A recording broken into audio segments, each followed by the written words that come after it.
Ele diz aqui que a coluna dele, em que ele defendeu a ciência dos ataques neocriacionistas, gerou muita controvérsia, né?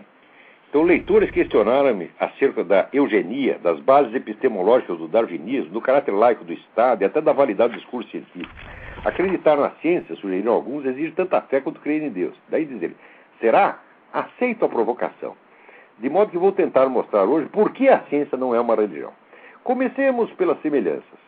Como qualquer um que já abriu um livro de epistemologia sabe, a ciência busca seus fundamentos em meia dúzia de postulados, ou seja, de premissas que, a exemplo dos dogmas religiosos, são tomados como auto-evidentes.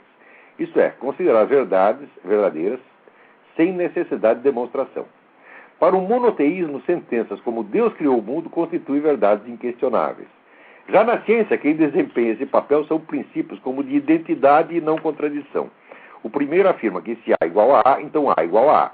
O segundo reza que se A não é B, então na ocorrência de A não ocorre B e vice-versa.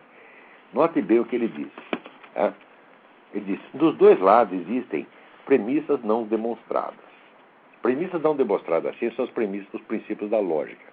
Princípio de identidade, não contradição, e ele esqueceu de terceiro excluso. Acho que por ser uma terceira excluso, ele excluiu. Mas então ele citou pelo menos dois, quer dizer, pelo menos dois ele conhece. E ele coloca aqui como um dos princípios da religião, princípios não demonstrados da religião, que Deus criou o mundo. Mas, olha, seu Hélio, o senhor não tem mesmo vergonha nessa sua cara? Em primeiro lugar, esses princípios que o senhor diz que são os princípios da ciência, que são os princípios da lógica, foram descobertos por Aristóteles, eles foram usados durante mais de 1000 anos na teologia antes que surgisse a ciência moderna. Esses não são princípios da ciência moderna. Tá certo? São princípios que foram usados por toda a filosofia escolástica. E o senhor está dizendo que esses são princípios da ciência moderna? Não são não, seu Hélio. Tá certo? E segundo, que Deus criou o mundo não é um princípio de nenhuma religião. A sua compreensão da religião é pueril, você é totalmente ignorante. Note bem, a doutrina católica, através de Santo Tomás de Aquino, que é um dos doutores da igreja, portanto, cuja obra está incorporada totalmente na doutrina católica, Santo Tomás de Aquino diz claramente que não apenas Deus como Criador, mas a simples existência de Deus, tá certo? Não é uma premissa de nada, é a conclusão de um raciocínio. Quer dizer, a religião católica não parte da existência de Deus. Ela discute e demonstra a existência de Deus. Quer dizer, a existência de Deus, a própria existência, não digo Deus como Criador, nem isso estou falando.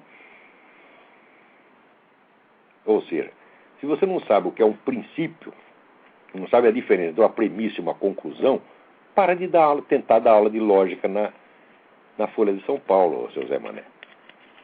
E aí vai. Bom, mas tem tanta besteira nesse artigo que não dá nem vontade. Mas...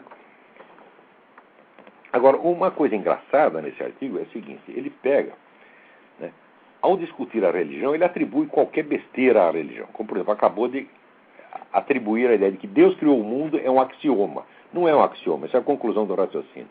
Tá certo? Os axiomas que a religião parte são exatamente os mesmos que você está dizendo que os da ciência, que são os princípios da lógica: identidade, contradição e terceiro excluso. Identidade, não contradição e terceiro excluso. São exatamente esses os mesmos. Você, obviamente, você jamais abriu um livro de teologia escolástica. Nunca na sua vida você não tem a menor ideia do que é. Senão você não diria uma estupidez dessa. Tá certo? Agora, quando ele vai falar da ciência, ele nunca fala da ciência historicamente existente. Ele fala da definição abstrata de ciência. Quer dizer, a ciência usa os princípios da lógica e depois, para aplicá-los à realidade, ela introduz a atenuação probabilística. Bom, é isso que a ciência deve fazer. Tá certo? Mas, note bem, entre a definição ideal de ciência, tá certo, e a prática histórica, a diferença é enorme. Por exemplo, você não pode dizer, por exemplo, que o darwinismo procedeu assim. Você sabe perfeitamente que, na obra de Darwin, não existe a prova da evolução. O próprio Darwin reconheceu isso, que a prova só poderia vir posteriormente com o melhor conhecimento dos registros fósseis. Ou seja, ele sabe que ele não provou uma tese, ele simplesmente lançou uma hipótese. Tão logo foi lançada essa hipótese, cientistas, não foi ideólogo, não foi jornalista, cientistas que eram pessoas de primeiro plano, tá certo? Como o Huxley e o Ernest Haeckel, imediatamente transformaram aquilo, tá certo, num movimento eugenista, ideológico, etc. Os cientistas fazem isso, meu filho, e todo mundo vai atrás dele porque pensa que a ciência está agindo de acordo com os princípios da lógica. A ciência tem elemento ideológico muito mais irracional do que qualquer religião. E você mesmo acabou de demonstrar. Por quê? Quando você confunde a ciência historicamente existente com o ideal de ciência contido na sua definição, isso é procedimento característico do discurso ideológico. O discurso ideológico toma ideais como realidades quando fala de si mesmo. Tá certo? E quando fala do adversário, tenta usar as realidades mais deprimentes como se fossem os ideais deles. Em vez de comparar ideais com ideais, realidades com realidades, não. Compara os seus ideais com a realidade do vizinho. Tá certo? E às vezes não são nem realidades, são mentiras, como você mesmo acabou de fazer com relação a esse negócio de que Deus criou o mundo, é um princípio da religião. Quer dizer, essa distorção é característica do discurso ideológico.